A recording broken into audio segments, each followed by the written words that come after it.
North Korean leader Kim Jong-un told the country's government on Thursday it needed to be prepared for confrontation with the United States. And of course, my article would just jump as I'm reading it. I have the thing set up and it just pops out the way. Kim stressed the need to get prepared for both dialogue and confrontation, especially to get fully prepared for confrontation with the U.S. during a ruling party meeting, Korean Central News Agency reported, according to the Associated Press. North Korea needs to protect the dignity of our state and its interest for independent development and to reliably guarantee the peaceful environment and the security of our state, Kim said, according to the state media outlet. The comments come after the group of 7 countries, the United States, United Kingdom, Canada, France, Germany, Italy, and Japan, pushed North Korea earlier this week to abandon its nuclear and missile program, AP noted. The countries encouraged the Asian country to come to the negotiating table and respect human rights conditions, according to the wire service.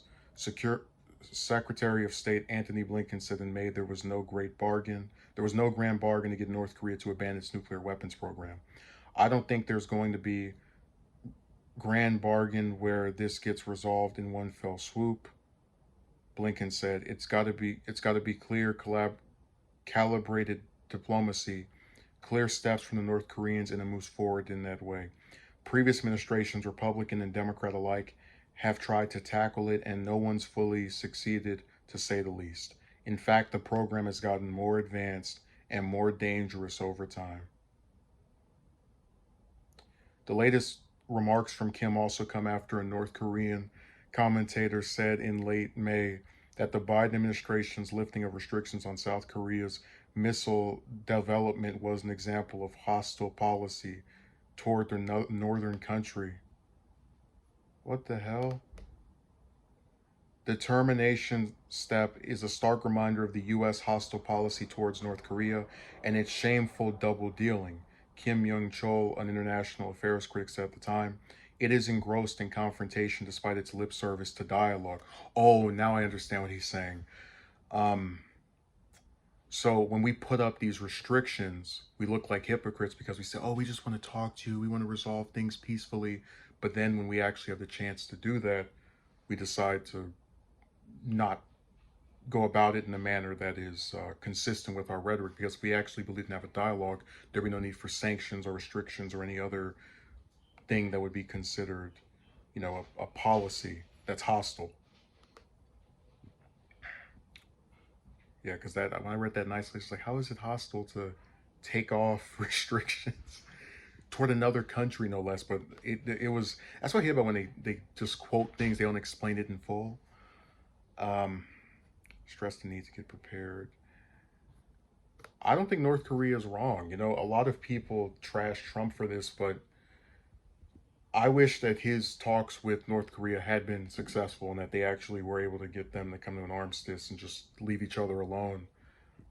Because countries like the not countries like the G7, but a coalition of countries like that know that if they leave North Korea alone, nothing would happen to them. And that, if North Korea came out and said, the United States needs to get rid of its nuclear weapon, we would say that that's them trying to impose their will on us. But when we do it to them, we're looking out for everybody. You see how the hypocrisy just rolls right off the tongue?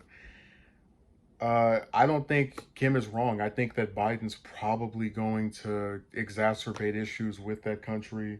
I think he's going to look at what Trump did and just kind of take all the wrong examples from it. Because, again, having a dialogue with countries you don't want an altercation with is always a good thing.